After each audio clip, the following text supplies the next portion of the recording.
আসসালামু আলাইকুম প্রিয় দর্শক। আমাদের বিশ্বসেরা অলরাউন্ডার সাকিব আল হাসান 2006 সালের আজকের এই দিনে জাতীয় দলে তার অভিষেক হয়েছিল। 19 বছর হয়ে গেছে। 19টা বছর হয়ে গেছে সাকিব আল হাসান জাতীয় দলের হয়ে খেলেছেন। প্রায় 17 বছরের কেরিয়ার তার 17 বছর কেরিয়ার আছে এই জাতীয় দলের হয়ে খেলার। প্রিয় দর্শক, আপনারা জানেন এই সাকিবকে বাংলাদেশের ক্রিকেট প্রেমীরা প্রচন্ড পরিমাণে ভালোবাসে। এই সাকিব এমন একজন সাকিব যার রেকর্ড আজ অবধি কেউ ভাঙতে পারে নাই। আর সেই রেকর্ডটা হলো 150 বছরের ক্রিকেট ইতিহাসে সাকিব আল হাসান একমাত্র ক্রিকেটার যিনি 3 ফরম্যাটে বিশ্বসেরা অলরাউন্ডার হয়েছেন।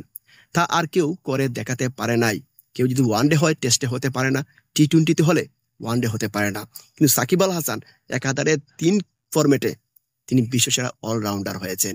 এই রেকর্ডটা আজ অবধি কেউ ভাঙতে পারে নাই।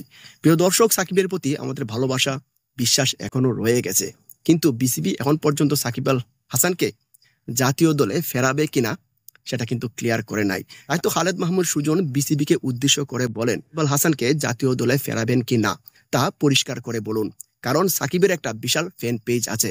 সবাই অপেক্ষায় আছে সাকিব আল হাসান জাতীয় দলে ফিরবেন, কিন্তু আপনারা সেটা করছেন না।